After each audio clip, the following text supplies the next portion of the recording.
Welcome to the Horror Unmasked podcast, where we unmask the monsters and explore the lore. I'm Amber. And I'm Lily, and today we will be dissecting Happy Death Day. Let's do this again. The scene opens with a girl named Tree waking up in a dorm room after a wild night out. She sees she is in a guy's room, and he introduces himself as Carter. As she leaves to go back to her sorority, she takes notice of different things happening on campus. And when she arrives at her sorority, she is reminded of a meeting and goes to her room, where her roommate, Lori, gives her a cupcake, as it is Tree's birthday.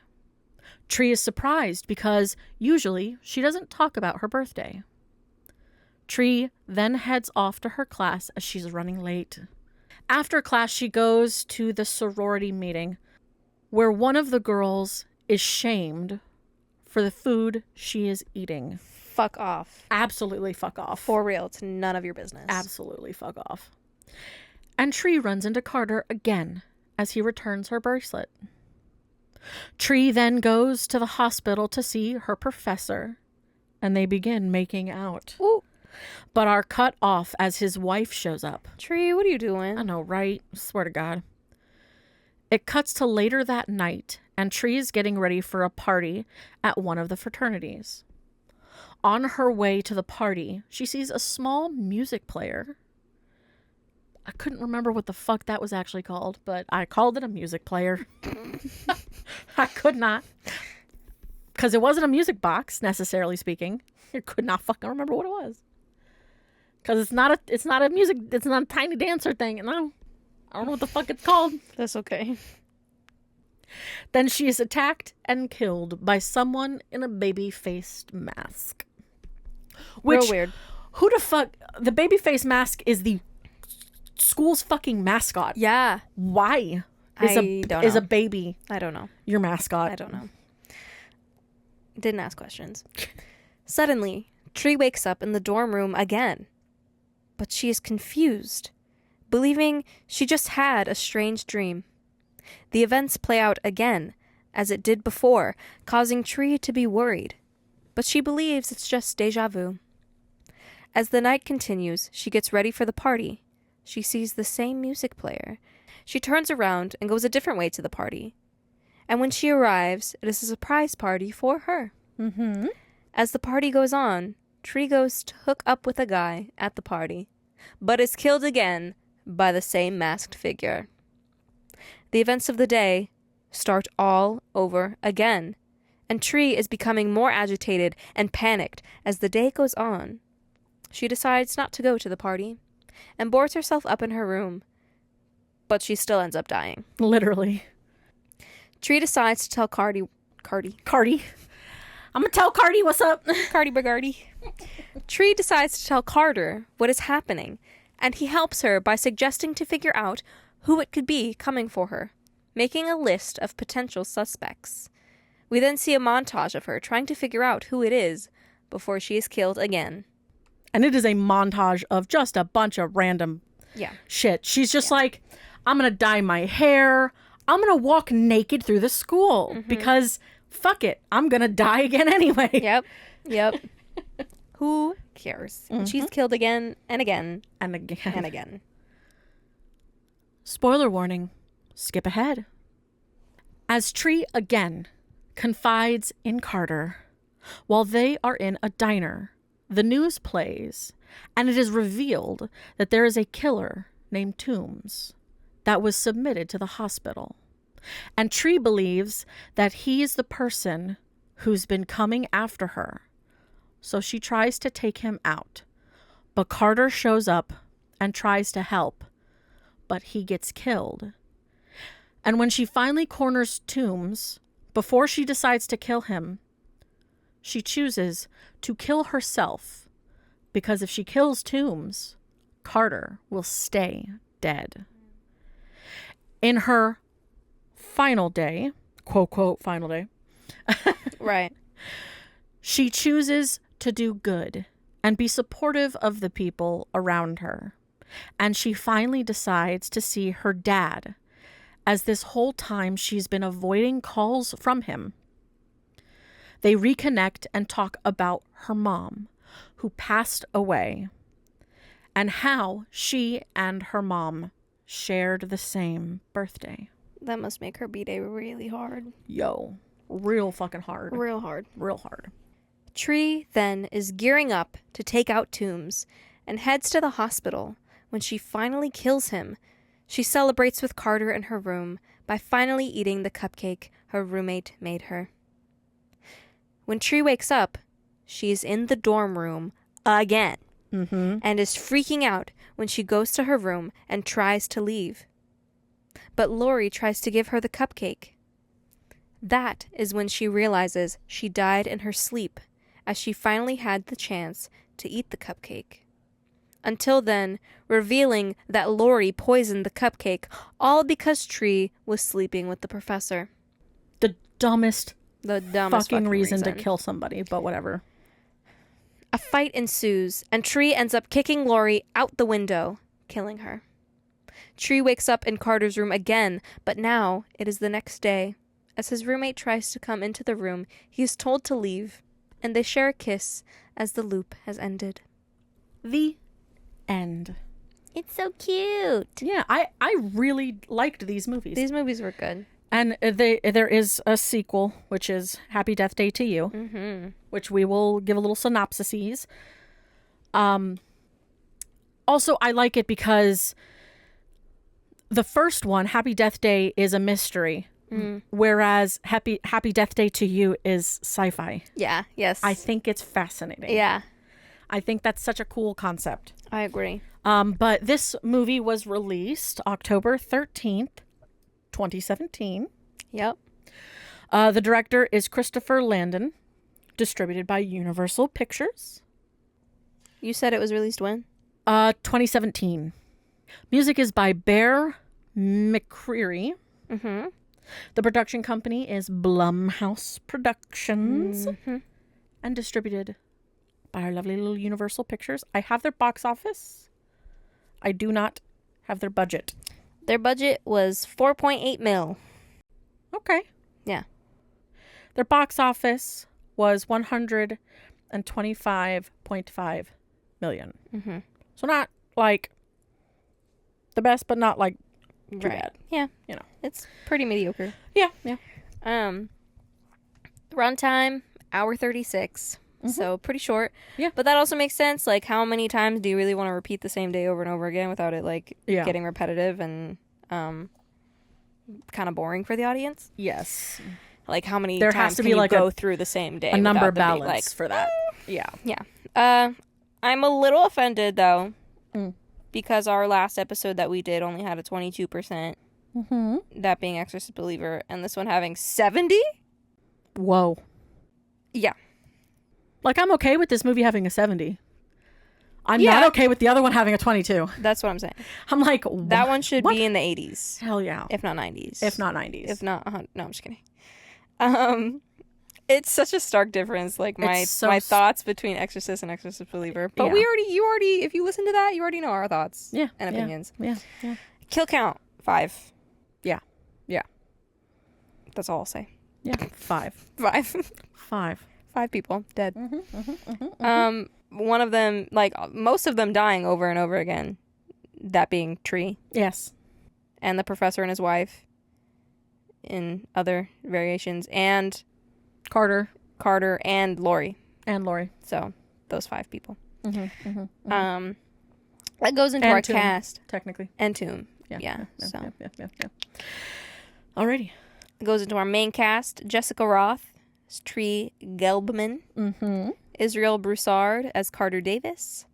And Ruby Modine as Lori Spangler. You have more, I'm guessing. Yeah, I've got 2 more. So I've got Rachel Matthews as Danielle Bozeman, just because the sorority girl. Yeah. Charles Atkins as Gregory Butler. That was the professor. So yes. I felt like that made a little bit of sense to have him in there just because of some of the shit that was going on in the movie. Yeah. Yeah, I remember watching this movie, like, with my group of middle school friends Mm-hmm. because we were only like a year out of middle school. Yeah. And we were doing like our yearly get together. Mm-hmm. We called ourselves HCS Squad, Host Central Station Squad, because we were Dorks. dweebs. Different words, same meaning. Yep. Yeah, we were weird, but we would watch this. We watched this movie. We really fucking loved it. We loved it so much. And then we got together the year after, or wait, not the year after. When did the next movie release?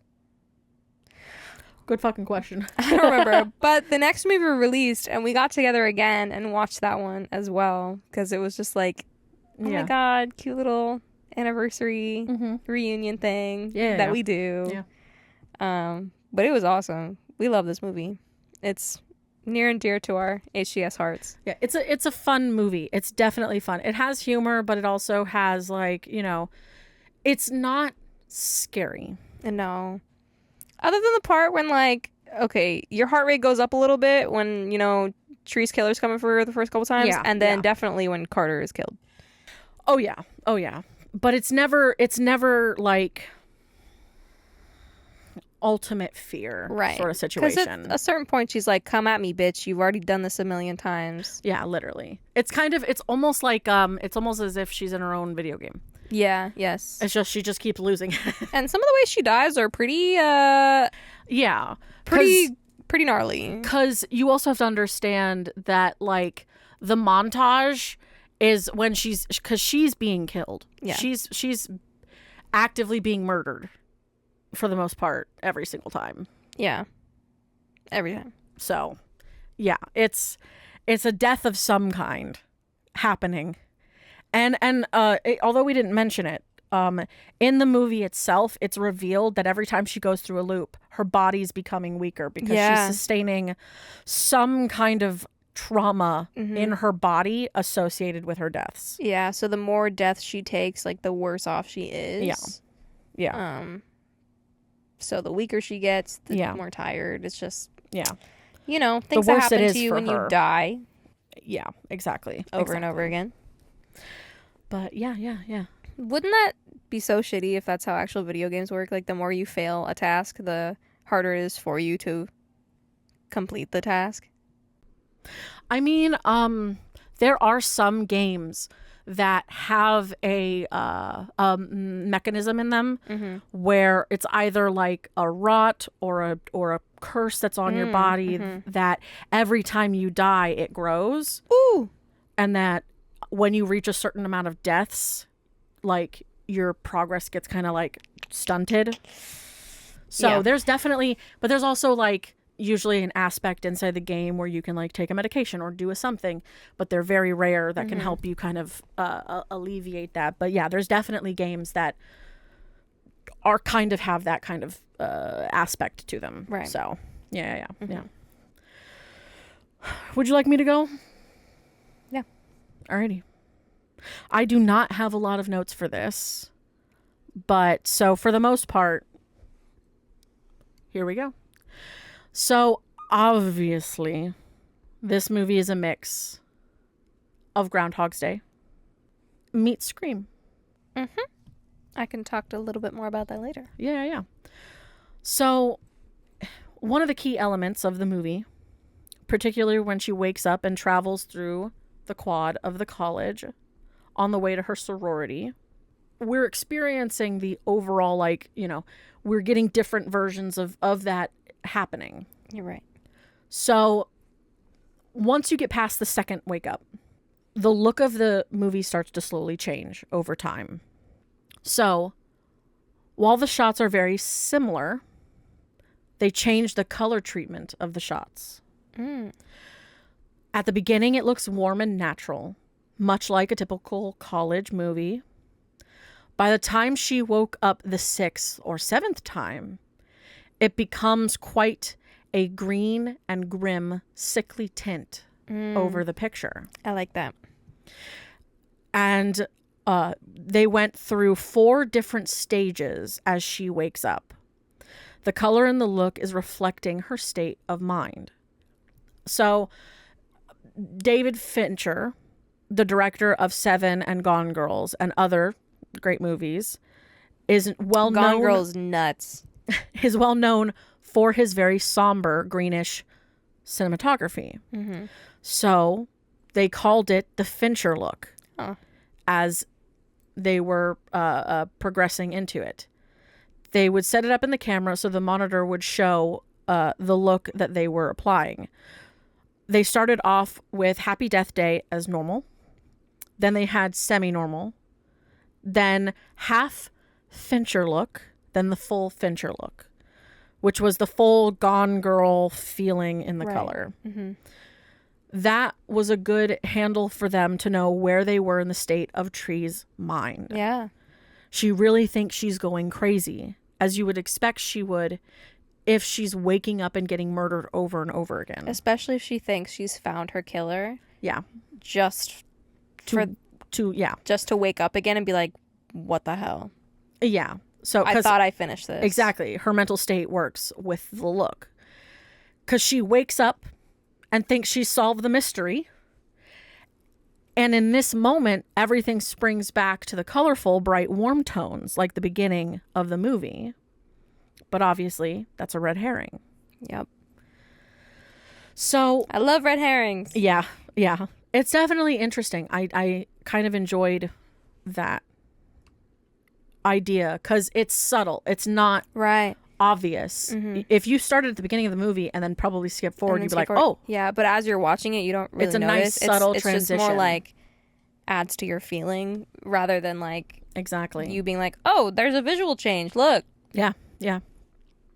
So this is getting into the music and audio of it. So our musician who created the music, Bear McCreary, wanted to create a schizophrenic dual personality for the score for Happy Death Day, with light-hearted comedic scoring on one end and genuinely terrifying soundscape on the other. The comedic element in the score are firmly rooted in Tree's theme. Tree's theme has a youthful energy and is frequently surrounded by the kind of music a character like Tree might enjoy. They wanted her theme to evoke contemporary pop music, electronic mallet percussions, and a simple breathy synth beat pop along in the background behind her melody. A tune performed most frequently by synths and keyboards. These textures are supported by electronic hi-hats, kicks, and clap snares.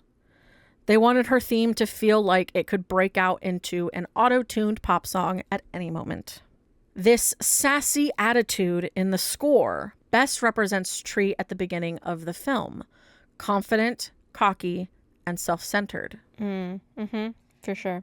So eventually, as the movie progresses, her melody changes to a warm orchestral string acoustic guitar and an intimate solo piano. And because over the course of the film, her theme's superficial pop aesthetic develops emotional weight as she grows. Which is definitely something I wanted to talk about. Yeah. It's so profound. Like, you think about the theming for this, and it's this girl wakes up over and over, and the people around her stay exactly the same, but she's matured as a person. Yeah. After all of these things that she's gone through. She's given a chance to kind of experience. And no one knows. Yeah. So when the normal loop goes away. Yeah. She's going to be a brand new person, and everybody's just going to be like, where did this come from? Exactly. But it doesn't matter. It's just like, be who you want to be. Like, and make sure that that's a good person. Who cares what other people are going to have to say about it? Exactly. Because every time she wakes up, the score plays the same material, but it becomes increasingly urgent. So day one introduces her theme in the most casual way possible. In day two, things get a little weird. The string orchestra bends further out of tune, while the synths playing Tree's melody bend pitches wildly. And then the score drifts in and out of tune as she questions her reality. In day 3, they introduce an urgent string ostinato, and the orchestra begins to overshadow the innocent pop groove of Tree's theme. And by day 4, Tree's theme is nearly buried beneath the chugging strings and wailing brass clusters. So it really reflects on the mental state that she's going through, as her own essential background music is deteriorating with her. That's so insane. I love it when the music and the lighting and like the design effects like go hand in hand with what is actually happening in the movie, because, you know, while you think that might be a very obvious thing to do. Yeah. Not everybody thinks about that. Correct. And I mean, because even this next thing is kind of a little wild that I wouldn't have thought about, and now may have to watch it again just to see if I can catch it. So the sound designer, they wanted to also add in some kind of theme for the villain, or some kind of sound structure. Oh, yeah. So he was like, I have a vocal little baby in my life, my daughter, Oh. Sonatine. So basically, he set up a microphone in his studio and brought her in to record vocalizations. Unfortunately, she's like a 2-year-old, so she's like The most you're going to get is struggling around. Well, that's not 2-year-olds, but yes, No. a little bit more A little vocalizing. bit more words associated with that, but Because he was able to get some words and some things out, but because she was more antsy and wanted to go outside and go play, he eventually had to kind of give up. And he was at first kind of like, well, shit, I probably didn't get anything. But right. he did. He was able to mix together some sounds and make different things. Okay. So, She's famous. as a proof of concept, the scene in day 3 where Tree suspects the killer is hiding in her room, he adds the low warble rumbles of his daughter's voice and subs as Tree searches her room. And her piercing whine added a terrifying scream as the killer appears behind her. Oh. He also found surprising places for other sounds in the scene. At one point, she said the word pasta. And he chopped up that word and stacked the whispered syllables on top of each other to create a spine-tingling, breathy texture. Leaving them without reverb, this distorted little voice is whispering right in your ear. Oh, I gotta rewatch this. With a wash of added delays, he was even able to tuck, because at one point she also does like the, you know, when kids are like up, up, up, up, up, Yeah. kind of thing.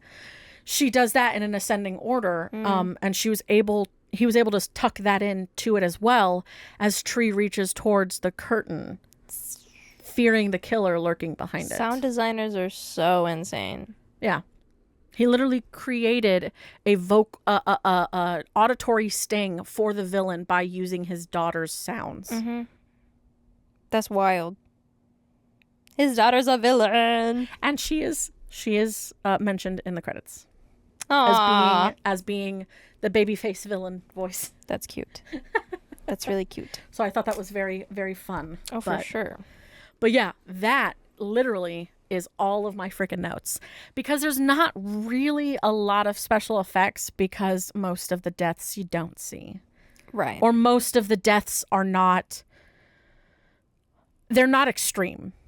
They're like a stab in the stomach, or, you know, like they're or not it, like extreme. alludes to something that might be extreme, but you don't ever see it happening. Yeah. You just see her wake up. Yeah. So.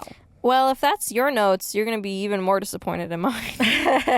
What I got, lore and inspiration, is basically just Christopher Landon being like, these are the 10 movies that inspired me. Yeah, go for it. First one, obviously, Groundhog's Day. He said, well, duh, of course this movie was immensely influential, as it is the granddaddy of time loop movies. Yeah, literally. He loves that movie so much. He said it has sharp wit, it's clever, it has heart, and it's as perfect as a comedy can get. And he had to reference it in Happy Death Day to pay his respects, because at the end, I think it's Carter. He's like, you don't know what Groundhog's Day is. You've never seen that movie? I've never seen that movie. I've seen the movie. It's been a long time, but I know I need to watch it because obviously it's 90s classic. Yeah. Everyone talks about it. The next one, Scream, as you also mentioned. He said it was another strong influence for him. He said it's one of the best movies to combine genuine scares with big laughs. Yeah. He said that Wes Craven's balance of tone and Kevin Williamson's amazing script created a movie that defined its time. Postmodern horror was never the same again. Yeah, because it's the combination of like teens, and horror. Correct. And even we said all of that when we did the podcast episode for it. The next one, Halloween. Yee. He said, all bow down at the altar of Carpenter, the master of suspense and horror. And he was just saying that it's still a must see every October. Oh yeah. The next one is a little obscure. He said it's 16 Candles. Oh. The 80s movie. Yeah. He said this might seem like an odd choice as an influence for a horror movie, but Happy Death Day is also a coming-of-age love story, and nobody captured the joy and comedic angst of being young better than John Hughes. Yeah. There you go. Yeah. Another one, Back to the Future. Yeah. He loves that movie a lot for its ability to blend a high-concept sci-fi premise with comedy and heart. He said it could have easily been a disaster of tone, but it rides the line between genres so well and is so much fun. Yeah. And he really wanted Happy Death Day to be, above all things, a really good time. That works out for the second movie really well. Very much. He said that Robert Zemeckis gave us that in spades. Yeah. Yeah, with his Back to the Future. Then you got all of these classics. He said all of these were kind of like in a similar genre. E.T., Goonies, Gremlins, Inner Space. Yeah. All of those movies. He said he grew up watching those movies, and they had a huge, huge, huge impact on his work. And that there's a wonder and charm to those movies that's really hard to capture. Yeah. No, I get that. Which is very true. Like, there's just so majestic and different. So different than the media we have today. For sure. The next ones are kind of like even more obscure. Okay. So this one is going to be Trucker and Dave versus Evil. Okay. I've never heard of this movie in my life. Neither have I. I'm sure, people of this time might know. But oh wait, never mind. It's only 2010. Yeah, people of that time. 14 years ago. Apparently it's a horror comedy by Eli Craig. That's not as famous, but it has developed a passionate cult following in the years since its release. Yeah. It's a bloody tale of two lovable rednecks and the airheaded teens who think they're backwoods killers. Hilarious and gruesome, providing comedy and horror in equal measure. And so what Christopher Landon said about that is he was saying that this movie sort of came out of nowhere for him, and he loves it. Big laughs, genuine heart. Always recommend this one to fans of horror comedy. Yeah. So that's one we should probably add to the list. Probably, yeah. Next one, Black Christmas. Okay. I've never heard of this one either.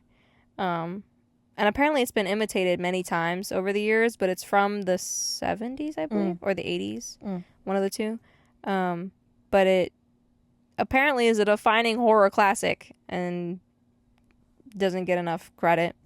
But Christopher Landon was saying that Bob Clark, who I guess is the creator of this, made the two best Christmas movies of all time.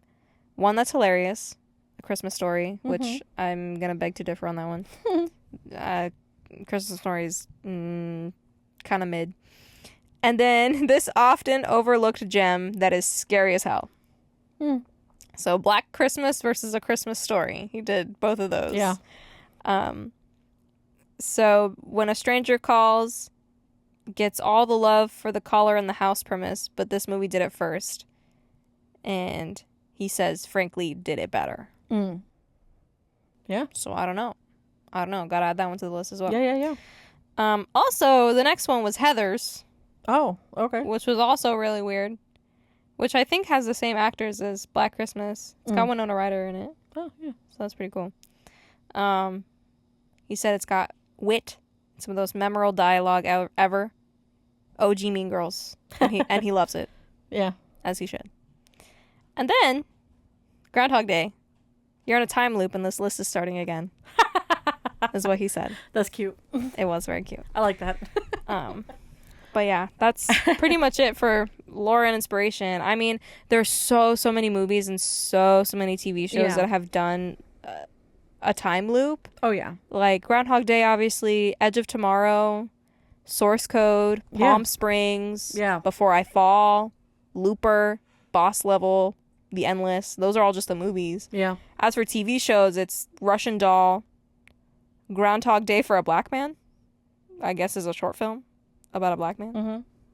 who lives the same day and he's killed by the police. Mm-mm. 12:01 p.m., Daybreak, The X-Files, Yeah. Supernatural, Yeah. Stargate, and even Doctor Who, Yeah. Yeah. Yeah. which was an episode in 2015 called Heaven Sent. Yeah. Yeah. Yeah. Lots and lots and lots and lots and lots of things that have done a time loop, which is why this one star is like the 1 stars I was reading were so annoying. Well, let's talk about the second movie Yes. and their summary. So it's Happy Death Day to You. Tree Glebman wakes up in horror to learn that she's stuck in a parallel universe. Her boyfriend Carter is now with someone else, and her friends and fellow students seem to be completely different versions of themselves. When Tree discovers that Carter's roommate has been altering time, she finds herself once again the target of a mass murderer. When the psychopath starts to go after her inner circle, Tree soon realizes that she must die over and over again to save everyone. Fucking So- nuts. This movie's fascinating because the way that we posed the way that I posed the very end of the summary mentioning the roommate coming into the room, it's because in the second movie it opens with the roommate Right. waking up, going and doing that scene. And then he starts to be the one that is in a loop of death. And they're kind of all talking about it, and they reveal that there's a science project, essentially like his senior project that he's been working on, that's essentially been fucking with time and was the reason why she was in the loop to begin with. Like, girl becomes a fucking scientist. Because when she gets shunted into this other universe, it's literally she's trying to memorize a bunch of scientific things so that they can then figure out and isolate. But the problem is that in this alternative universe, yeah, she doesn't have Carter, but her mom's alive. And so she essentially throughout the movie, instead of her being killed by a killer, she is killing herself over and over and over again in alternative ways so that she can memorize things because she's hoping to close the loop. Yep. And a lot of crazy shit goes on, and it's a whole bunch of other stuff, and maybe at some point we'll talk deeper about it if we want to, unless you just want to do that right now. What? Like, get into the spoilery bits. I don't care. All right. So be ready. I'm about to spoil some shit, motherfuckers. So essentially, the final decision that she's having to make is she wants to close the loop because she wants to be in the world that's with her mother. But the problem is that she does not have the same memories. She's living a different versions of her. She wants to live a different version of her that's not her. And through talking with her mom, she's able to be like, you know, I would rather pick love over anything else. And in the end, that's kind of the final decision that's been made, is that she wants to return to her loop because she wants to be able to be with Carter. Or not her loop, but her universe. Like, Her universe, her timeline. yes. her timeline she wants to be able to return to, because she wants to be able to be with Because the love of her life. Imagine like going through and coping with the fact that your mom has died, Yeah. having already gone through so much in a Mhm. time loop where you had to die every single day just to find out who was killing you. Cope with that as well. Survive. Survive. Make it to the next day. End up with the person that you love Yeah. just to be Shunted into another universe where you have to relive the fact that your mom is alive. Like, and back into a loop of death, and your mom's alive. and your mom's alive. Even after you've already... And like, the love coped of your with that. life is dating someone else. Right. Every time it goes to the scene where she's like done stuff, and then she's like fucking sitting there with a milkshake just staring in seething rage. It's so funny. I'm like, swear to God. and the moment when she jumps off the roof, one of her deaths, she Oh my jumps God, off the roof in front of them and is like, you get a slow-mo like fuck you Yep. to the screen, and I'm just like, yep, that's a girl who's like, that's my dude. So yeah, it took a nice heart-to-heart conversation with her mom to be like, you know, that's love. I mean, shit, at the end of the fucking movie in in Happy Death Day, she's like, his name's Carter and I'm gonna have his babies. Yep. She's like, I love him and that's the dude. That's my man. Point blank period. Like- No ifs, ands, or buts. That's it. End of story. So yeah, I really enjoy the fact that this Happy Death Day is a mystery, whereas the other second one one's is a sci-fi. sci-fi, and I Yeah. think that's absolutely fascinating. Yeah, and we I were love not that. like, I was not expecting that going into the next one. I was like, how are Yeah. they gonna make a second movie? Like, we were all asking, like, how is this How would gonna you work? do that? Yeah. And I think they did. And it they pretty worked well. out really well. It really did. It didn't feel repetitive in the way that you would think it would. Right, because obviously time loop things. Yeah. As I said before, You would think it would become very repetitive, but it's finding so the different different. things in the different days Exactly. that you are repeating, Yeah, yeah. and different ways to react to certain things that cause different Mm-hmm. things to happen. So there She are becomes ways a around fucking it. scientist. Yeah. Going back to her universe, smart as fuck. Smart as Carter's probably fuck. like, damn, mama. Smart as fuck. Hot and brains, period. Yes. Oh my goodness. All right. You got 1 stars. Just one. All right. Sling it. Because again, I could not be bothered. Yeah. Like, all of these 1 stars were just like, wasting my time, blah, blah, blah. All of the classics. Yeah. Mm-hmm. So ready? Time I wish I could take back. Which is kind of punny. Mm-hmm. Wasted my time Knew it. I fucking knew it. so much that I didn't bother to correct my spelling of the word waste, because they spelled wasted as like WAISTED. Oh. Yeah. So they Like- added an I in there, like waste, like your like your a hips. human Yeah. waste. If that time loop occurred, one would not continuously stay in mostly the same place and doing mostly the same things, What? which I don't think happened at all, except maybe for the first couple times because she was confused. Yeah. Pack up and move to Kansas, because that would solve your issues. Because that solves it. She gets to the point where she just starts living how she wants, since there literally is no tomorrow. Uh-huh. I don't see the negative in that. Okay. Kind of understandable, but knowing you will be killed daily will not allow you to erase your mind to that comfortability. Yeah, but the inevitability Mm-hmm. kind of erases the fear. Correct. It's just like playing a horror game. If you die too many times in the same scene, you are no longer scared But by like, imagine if she had lived a life, and then finally died and fucking started all over again. Like, found someone else, got married maybe, had some kids maybe, found another college to go to maybe, Became got a an new old career, person. became an old person, and then died. and then died. And then fucking woke up in a dorm room. Wild. That reminds me of 11/22/64. 64. It's a Stephen King one-off season. Gotcha. Fucking my favorite short series. It is so good, and it kind of has this the same premise. But it's this guy in a diner who's going through a lot of hardships in his real life. Yeah. And the guy who's serving him goes to the back to grab something, comes back. He looks like he's 5 years older, is dying of cancer suddenly. Whoa.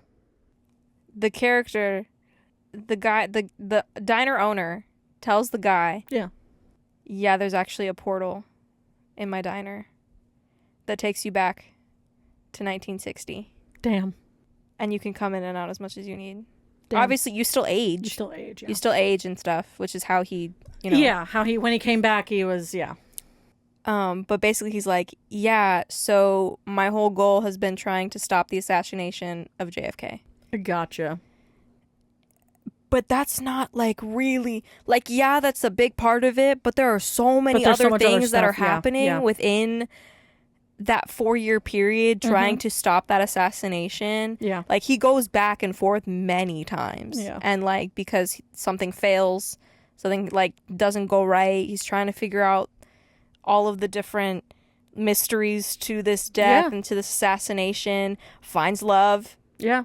Loses love. Yeah. Maybe finds it again. Yeah. Maybe loses it again. Yeah. Maybe he fails. Maybe he succeeds. Yeah. And it's fucking nuts. Cool. And I need to watch it again. Oh my goodness. And I'm pretty sure it's James Franco. I'm pretty sure. Nice. But it's really well written. Yeah. It's like Stephen King, my God. Anyway, we were still in the middle of this 1 star. Kind of understandable but knowing you will be killed daily will not allow you to ease your mind to that comfortability. Yes. That's what I was saying, yeah. Her farting in front of the guy just makes you roll your eyes until they're stuck. It's 2018. That hasn't been funny since 93. 1893. AD. You're just stupid. It's always fucking funny. Come on. But also it's the idea of the trope that men don't ever they believe that women don't make certain bodily functions, which is so hilarious. It's so hilarious. She's just being fuck it. I don't care if I'm gross in front of you. And here's the thing: it's fart jokes, your mom jokes, poop jokes, and what's the other thing? That's what she said jokes. Yeah, will always be funny. Sorry, I don't make the rules. Because you also have to think if you're also thinking about it in regards to partners, there's a lot of people who believe as a woman, you don't want to be gross in front of your partner until a certain amount of time passes or whatever. I say get that shit out, just get it out of the way. Get it out of the way. Cares? Right out all the gate. People make all sorts of shit. I say this, but I'm still the type of person who's my ex, we were together for a year and a half. I never farted in front of him once. I'm so serious. But yeah. That's a big thing that's been associated with it. He's my ex for a reason. Yeah, that's a very different situation. Get it out of the way. Just let it loose. Yeah. My girl, my guy. Yeah. My friend. Because what happens if you stay with that person? You're not going to just perpetually for the rest of your life hide the fact that you have bodily functions. Right. That's just stupid.